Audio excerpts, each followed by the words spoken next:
Basic structure of a bacterial cell. अब किसी भी बैक्टीरियल सेल का हम लोग बेसिक स्ट्रक्चर भी अब स्टडी कर ही लेते हैं, कैसा स्ट्रक्चर होता है वह भी देख लेते हैं। चलिए उसकी भी स्टडी अब हो ही जाए। Cell envelope. अब बैक्टीरिया जो होता है ना, उसको आप कहिए तो देखिए हम आपको दिखाते हैं कि बैक्टीरिया के बाहर सेल इन्वेलप कैसा होता है। तो ये जो आप देख रहे हो ना, यहाँ पर सबसे बाहर में एक कैप्सूल, सबसे बाहर देखो एक कैप्सूल है, ठीक है। उसके बाद सेल वॉल है और उसके अंदर में होता है सेल मेम्ब्रेन। सबसे बाहर कैप्सूल होगा, उसके अंदर सेल वॉल और ये है तीसरा सेल मेम्ब्रेन। ये तीन मिलकर के बैक्टीरिया में बनाता है क्या? Cell envelope. वही होता है बैक्टीरिया का सेल इन्वेलप होता है। सेल वेल इन्वेलप जो होता है वो क्या है? Outer most covering of the cell. Cell का आउटर मोस्ट कवरिंग है, सबसे बाहरी जो कवरिंग है ना वो सेल इन्वेलप ही है। और ये प्रोवाइड्स करता है shape and rigidity to the cell. Cell को आकार और रिजिडिटी, कड़ापन देने का काम किसका है? सेल इन्वेलप का है।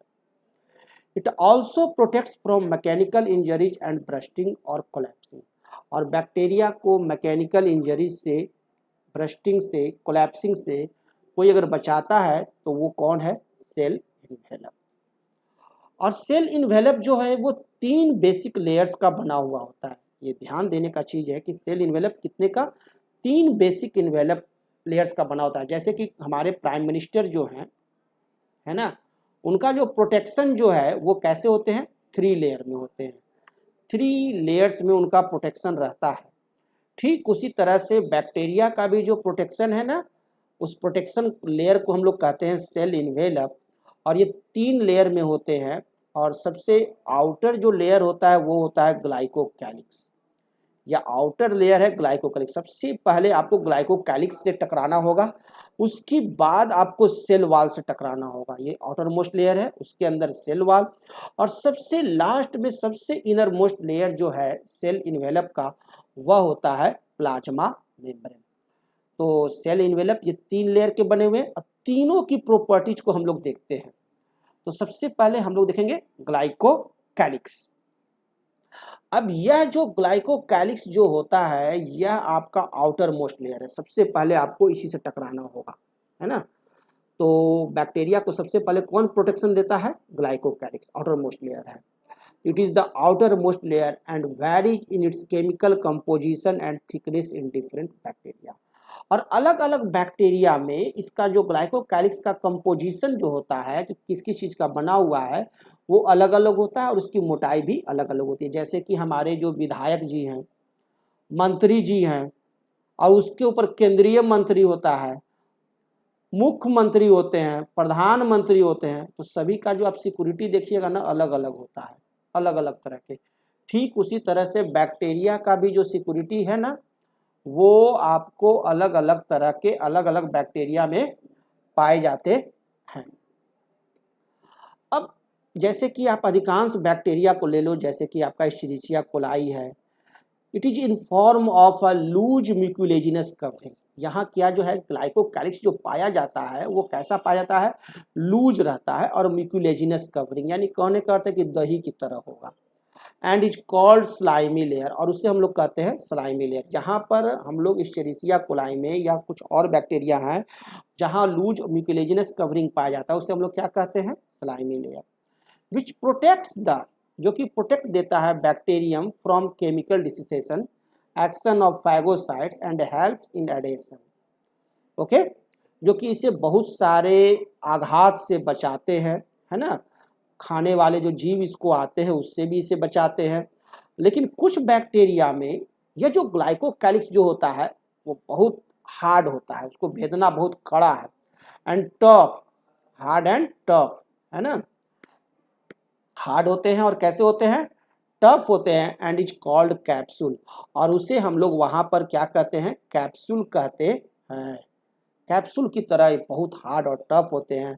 विच रजिस्ट फैगोसाइटोसिस, जो कि जिसके चलते इसे कोई खा नहीं सकता है ना। इसे ये नहीं कि खा के पचा जाएगा, माने ये कैप्सूल इसको पूरी तरह से बचाता है। आप खा लोगे तो ये पेट में चला जाएगा, वहाँ जिंदे रहेगा। काहे कि जो ग्लाइकोकैलिक्स जो है यह एकदम हार्ड और टफ लेयर बनाए हुए हैं जिसको कि कहते हैं कैप्सूल।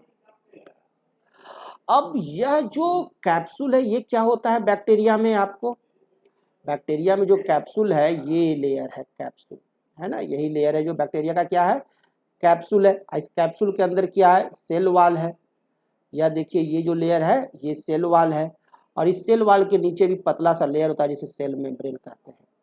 सेल मेम्ब्रेन के अंदर में ये जो देख रहे हैं ये सेल मेम्ब्रेन ही अंदर की तरफ आपको रहेगा, जिसे कि कब लोग मेसोजोम्स कहते हैं। यह आपका न्यूक्लियोइड है, क्या होता है आगे देखेंगे ना, न्यूक्लियोइड है, इंक्लूजन बॉडीज है, राइबोसोम्स है, सब इस साइटोप्लाज्म में रहते हैं।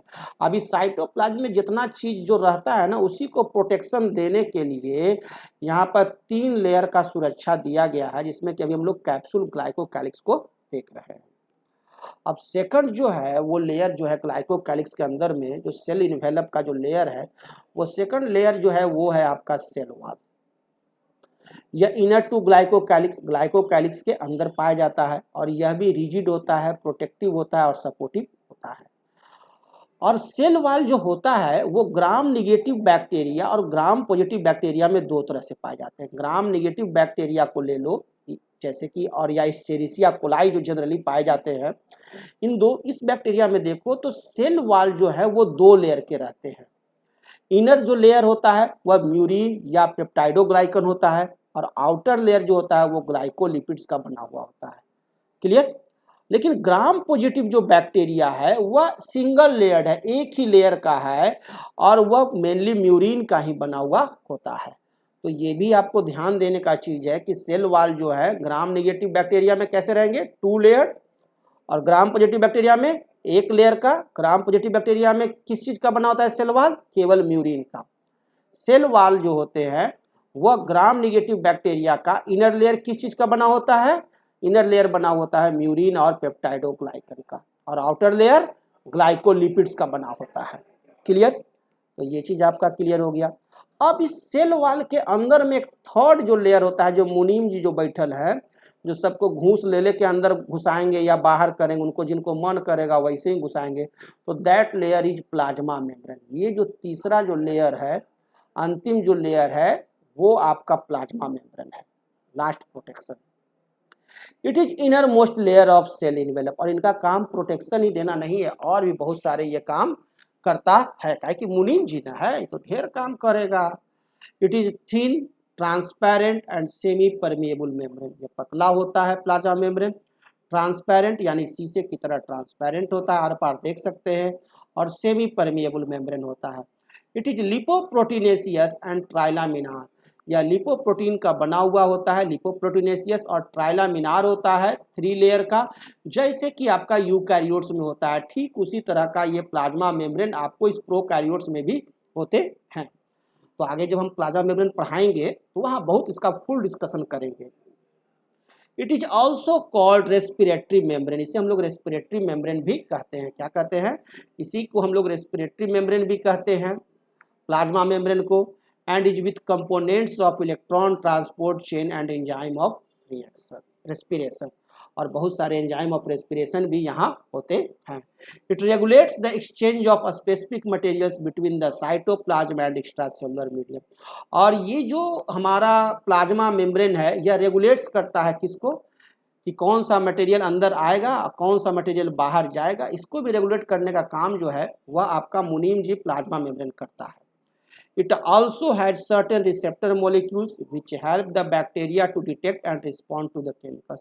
इस प्लाज्मा मेम्ब्रेन के पास वैसे वैसे पुलिस ऑफिसर भी होते हैं जिसको कि रिसेप्टर मॉलिक्यूल्स कहते हैं, जो कि बहुत सारे जो इसको डिस्ट्रॉय करने वाले जो केमिकल्स हैं उसे डिटेक्ट करके उसके ऊपर रिस्पॉन्ड भी करता है। क्लियर।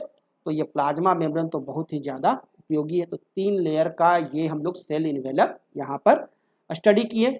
अब इसके बाद जो हम लोग स्टडी करने जाएंगे वो हम लोग स्टडी करेंगे मेसोजोम्स एंड क्रोमेटोफोर्स। तो चलिए आफ्टर द ब्रेक इसे देखते हैं। Okay, thank you.